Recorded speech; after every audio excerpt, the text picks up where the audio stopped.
So, you've landed yourself a shiny new PlayStation 5, meaning you'll want to get your hands on the best the console has to offer.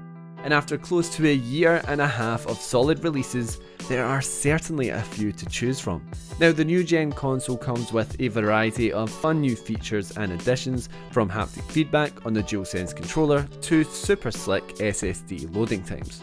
But which titles are the best to ever grace this stunning console and make the most out of all that power? Hi there guys, Aaron here with a collection of the 10 best PlayStation 5 games that have been debated and ranked by you. Yes, that is right, you. We've got a lot to get through, so boot up those PlayStation 5s, cozy on up with a Pulse 3D headset, and let's delve into the best the latest Sony console has to offer.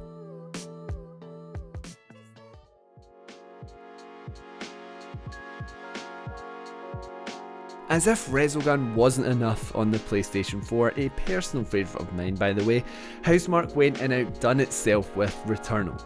This kaleidoscopic third-person shooter will have your eyes glued to the screen with intense and tight combat that will constantly keep you guessing. Toss in some roguelike elements and you've got yourself an endlessly entertaining central gameplay loop surrounded by an enigmatic narrative. With plenty of biomes, weapons, perks and power-ups, Returnal is an essential arcade-like shooter dressed in disturbing detail. To add a delicious cherry on top, HOUSEMARQUE introduced co-op and the endlessly challenging Tower of Sisyphus. Need I say more? It's safe to say that PlayStation's dynamic duo Ratchet and Clank had been fading into obscurity a little bit prior to the release of Rift Apart. The PS4 reboot was well received but ultimately felt a little lightweight compared to some other classic entries in the series like A Crack in Time. No one's going to claim that Ratchet and Clank Rift Apart reinvented the wheel, but you still have a cracking interstellar Pixar-like romp on your hands, which somehow manages to pack in more jaw-dropping moments than the best looking games on the market. Graphics aside though, Rift Apart is just a delight to play with an endearing and entertaining story, some great implementation of DualSense features, and that SSD really does get to work as you swap out one universe for another.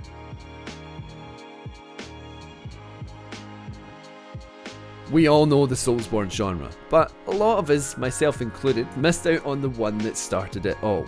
That's why Demon's Souls, the incredible PS5 remake from the folks at Bluepoint Games, becomes a must-have for all PlayStation 5 owners. But this isn't just a mere like-for-like remake, no.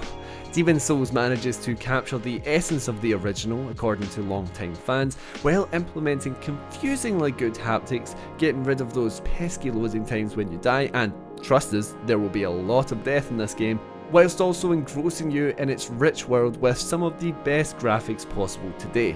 Ready your staff, sword and spears because you're going to want to dive into this one. Who'd have thought that a pack-in experience with the PlayStation 5 would make it onto a list like this?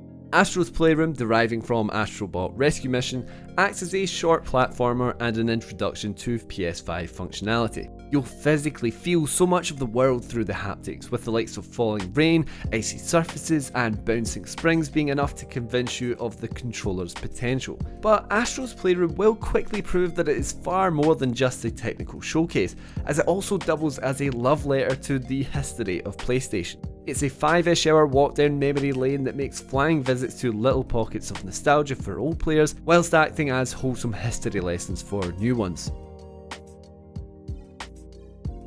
Who are we to turn down one more excuse to play some of the best titles the PS4 has to offer?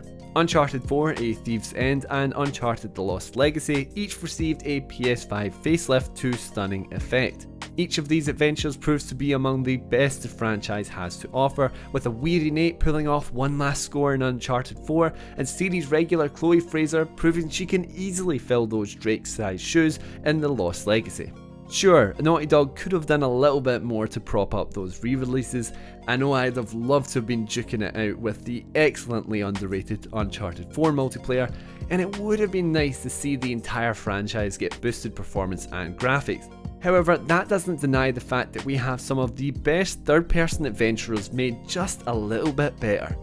Now excuse me while I go off and replay that epic jeep chase, yeah, you know the one, for the 16th time in glorious 4K and 60 frames per second.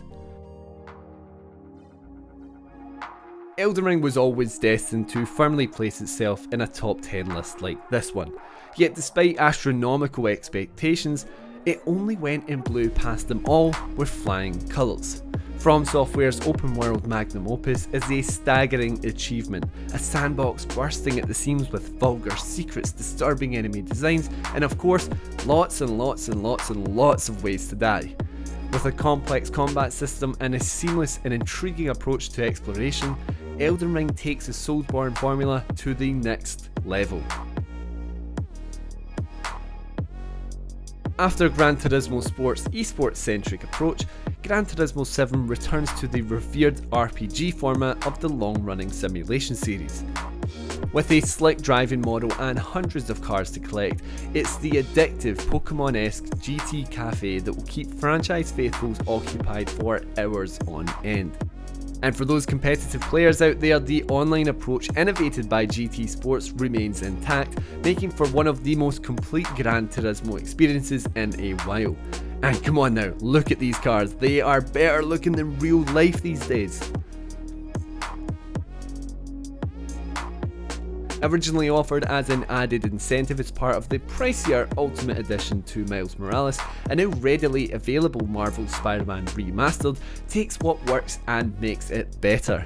Insomniac Games invested a huge amount of effort here, rebuilding New York City to take full advantage of the PlayStation 5 hardware without interfering with the critically acclaimed action of the PS4 original. Some vocal fans were frustrated by the changes to Peter Parker's face, and let's be real, there was nothing wrong with the original design. But with new visual effects like ray tracing in addition to silky smooth 60 frames per second, this is a definitive way to experience Sony's superb superhero sandbox. It even includes all of the original's DLC, so there is plenty to swing into. Did you see what I did there? Moving on. Guerrilla Games is really shedding its Killzone skin after delivering a gorgeous, fun, and utterly improved sequel in Horizon Forbidden West. Yeah, it may retread familiar territory with its open world RPG formula, but it improves upon the writing, introducing a cast of worthwhile characters, and makes a host of small changes to combat, such as the grappling hook, to really spice things up. It also helps that the titular Forbidden West is a feast for the eyes, with colours so bright and vibrant you're almost transported from your living room to the jungles of the post-apocalypse. Ghost of Tsushima Director's Cut repackages one of the greatest open world games the PS4 era has to offer. This was a breakout hit for infamous developer Sucker Punch, as players really got into the visceral steel-on-steel combat, enchanting artistic direction, and engrossing narrative. If you take all of that, then amp up the frame rate, boost the resolution, add in some DLC, and for the final touch, sprinkle some of that next-gen sparkle, and you've got yourself the reader-voted best PlayStation 5 game. If I know Jin Sakai, he will be reflecting on this win with a nice steamy hot spring. And that's all we have for you today. Let us know down in the comments below which of these are your favourites and maybe some of those that you think could have squeaked their way into the top 10. As always, thanks for watching, and remember to like and subscribe for more PlayStation content, and we'll see you right back here on Push Square.